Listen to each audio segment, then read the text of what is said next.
શ્રી ગણેશાય નમઃ. નમસ્કાર દર્શક મિત્રો, ધર્મજ્ઞાનમમાં આપનું સ્વાગત છે. ઈસવીસન 2025નું આ વર્ષ જાન્યુઆરીથી ડિસેમ્બર સુધીનું તમારી રાશિ માટે કેવું જશે? શું પરિવર્તન કરાવશે? કેવા લાભ અપાવશે? આરોગ્ય કેવું રહેશે? તેમજ નાણાકીય રીતે, આર્થિક રીતે તમે કેવું આ વર્ષ જોશો? તેમજ વિદ્યાર્થીઓને અભ્યાસ માટે કેવું રહેશે? સ્ત્રીઓ માટે આ વર્ષ કેવું રહેશે? તેમજ જમીન, મકાન અને વાહન અંગે આ વર્ષ કેવું જોવાશે તેની સંપૂર્ણ માહિતી જાણીશું. તેમજ આ વર્ષમાં તમારે વિશેષ શું કરવાનું છે કે જેથી આ વર્ષ તમને વધુ લાભદાયી બની રહેશે. રાશિ મકર રાશિ, અક્ષર ખ છે. સૌ પ્રથમ જોઈએ તો શારીરિક આર્થિક સુખાકારી આપને માટે વર્ષના પ્રારંભમાં તમારી મકર રાશિના સ્વામી શનિદેવ કુંભ રાશિમાં રહેશે. અહીંયા તમારે સાડાસાતી જે છે એનો છેલ્લો તબક્કો ચાલી રહ્યો છે.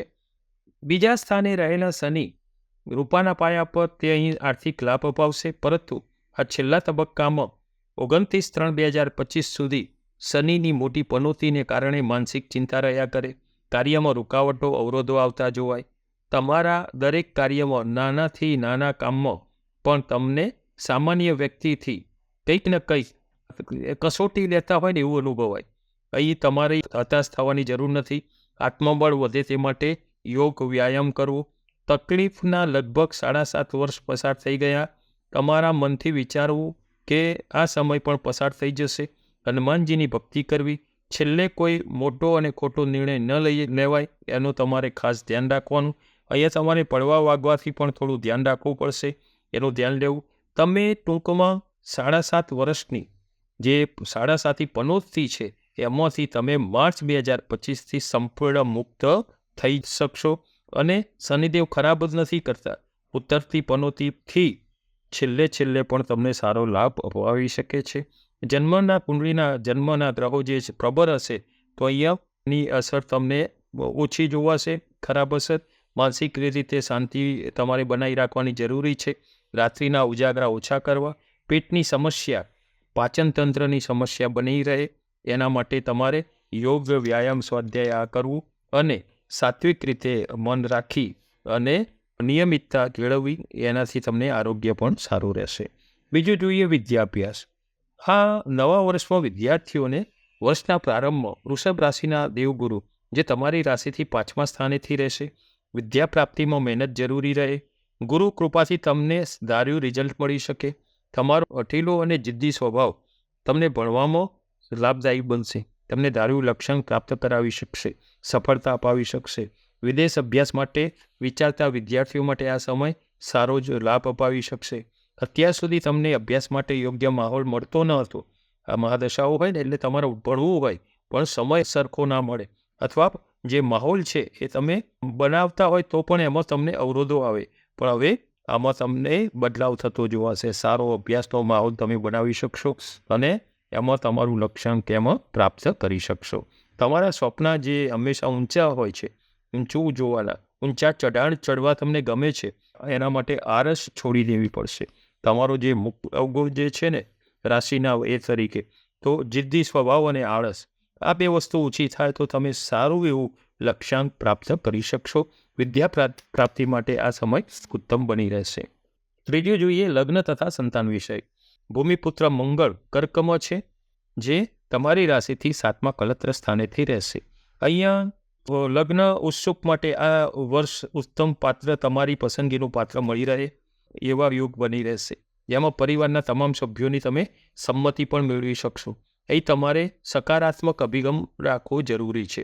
અવરોધો ધીરે ધીરે દૂર થતા હોય એવું તમે અનુભવશો અને તમારા પસંદગીના પાત્ર સાથે વૈવાહિક જીવન સફળ કરી શકશો. અહીં સંતાનના પ્રશ્નોનો, તેમની સમસ્યાનો ઉકેલ પણ ધીરે ધીરે આવતો જોઈ શકશો. તમારી રાશિથી 5મા સ્થાને રહેલા વૃષભ રાશિના ગુરુદેવ તમને સંતાનથી સુખ સારું અપાવી શકે છે. તેમના અભ્યાસની ચિંતા ઓછી કરાવી શકે છે. આ સમયે માંગલિક પ્રસંગો ગુરુ કૃપાથી બની શકે એવા યોગ બની રહેશે. ચોથું જોઈએ ભાગ્યોદય. તમારી રાશિથી 5મા સ્થાનેથી ગોચર કરતા ગુરુદેવ જે વૃષભ રાશિમાં છે, જેમની 5મી દ્રષ્ટિ તમારી રાશિથી 9મા ભાગ્યસ્થાને રહેશે. અહીં તમારા ભાગ્ય પર ગુરુની દ્રષ્ટિ થતાં આ સમય તમારા માટે ખૂબ જ શુભ બની રહેશે. ગુરુ શુભ ફળ આપનારા બની રહેશે. આર્થિક સ્થિતિ મજબૂત બનાવશે. પરંતુ માર્ચ 2025 સુધી થોડું સંભાળવાનું રહેશે. કોઈ ગલત નિર્ણય ન લેવાઈ જાય તેની તકેદારી રાખવી. નોકરી કરતા માટે આ સમય સારો જોવાશે. અત્યાર સુધી જે અવરોધો આવતા હતા તેમાંથી હાશકારો અનુભવશો. તમારી આવકમાં વધારો કરી શકશો. તેમાંથી તમારી બચત પણ થઈ શકશે. અને અહીંયા ખાસ તમારે શેર બજારમાં સાવચેતી લેવી. કોઈ શોર્ટકટ નહીં અપનાવો. કોઈને ઋણ આપવું નહીં. કોઈને પૈસા આપવા નહીં બને ત્યાં સુધી. અને આપો ને તો પાછા નથી આવવાના, એ જ ભાવથી આપવાના. કેમ કે તમે કોઈના ઉપર દયા જાણી જે વ્યવહાર કરશો આર્થિક રીતે એ તમને પાછો મળવાના યોગ અહીંયા લાગતા નથી. એ શક્યતા ઓછી બની રહે છે. હજુ તમારી મહાદશા માર્ચ 2025 સુધીની છે. છેલ્લે ખોટો નિર્ણય પણ લેવડાવી શકે છે. તો અહીંયા તમારે શોર્ટકટથી પૈસા કમાવાનો માર્ગ કદાપી ન અપનાવો. કેમ કે તમારી રાશિના સ્વામી શનિ છે. તેમને મહેનતનું જ ફળ ગમે છે. મહેનતથી જ ફળ અપાવે. અને તમારી મહેનતથી અને બુદ્ધિશક્તિથી સારો એવો નાણાકીય લાભ અહીંયા મેળવી શકશો. અને જેનાથી તમારી ભાગ્યની વૃદ્ધિ થઈ શકશે. અહીં ગુરુદેવ તમને સારી ઉન્નતિ કરાવી શકે એવા યોગ બની રહેશે. હવે પાંચમું, સ્થાવર મિલકત વિષય. આ નવા વર્ષમાં સ્થાવર મિલકતમાં રોકાણ કરવું મધ્યમ રહેશે. 18/5/2025થી કુંભ રાશિના રાહુદેવ આવે છે. એમાં તમારી રાશિથી બીજા સ્થાને રહેશે. બીજું સ્થાન છે ધન અને કુટુંબનું. તો ધનસ્થાનમાં રહેલા રાહુદેવ તમને સફળતા અપાવશે. જમીન મકાન જેવી ખરીદીમાં ઉતાવળો નિર્ણય ન લેવાઈ જાય એની કાળજી લેવી. સમજી વિચારીને કોઈ પણ રોકાણ કરવું હિતાવહ બની રહેશે. અહીં તમને મિલકતની ખરીદીમાં અવરોધો નાના મોટા આવશે. એક પછી એક અડચણો ઊભી થતી જોવાશે. કાર્ય વિલંબમાં પડતું હોય એવું જોવાશે. આથી મિલકતમાં અને શેર બજારમાં આર્થિક રીતે સાહસ કરવું એ ઉચિત રહેશે નહીં. સંયમ અને સમજદારીપૂર્વક કોઈનું માર્ગદર્શન લઈ અને આમાં તમારે સમજદારીપૂર્વકનું વર્ણન દાખવવું પડશે. છઠ્ઠું જોઈએ તો યાત્રા પ્રવાસ વિદેશ ગમન.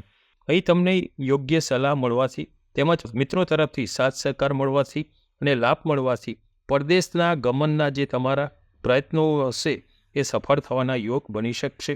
જો તમારી જન્મ કુંડળીમાં ગ્રહોની કોઈ ખરાબ અસર નહીં હોય તો આ સમય તમારા માટે પરિવર્તનશીલ બનશે. જેમાં માર્ચ 2025થી શનિદેવની પનોતીનો છેલ્લો તબક્કો પૂર્ણ થતાં તમે કષ્ટોથી રાહત અનુભવશો. તેમજ ચિંતાઓ પણ એક પછી એક હળવી થતી જોઈ શકશો. એકંદરે માર્ચ 2025નો આ સમય ધીરે ધીરે સારી પ્રગતિ કરે એવો તમે જોઈ શકશો. તો દર્શક મિત્રો, આ 2025નું આ વર્ષ તમારા માટે કેવું ફળ આપશે એ વિશેની માહિતી આપણે જાણી. નમો નારાયણ. આ વર્ષ તમને ઈસવીસન 2025નું તમારા માટે શુભદાયી બની રહે તેવા હાર્દિક અભિનંદન. Happy new year.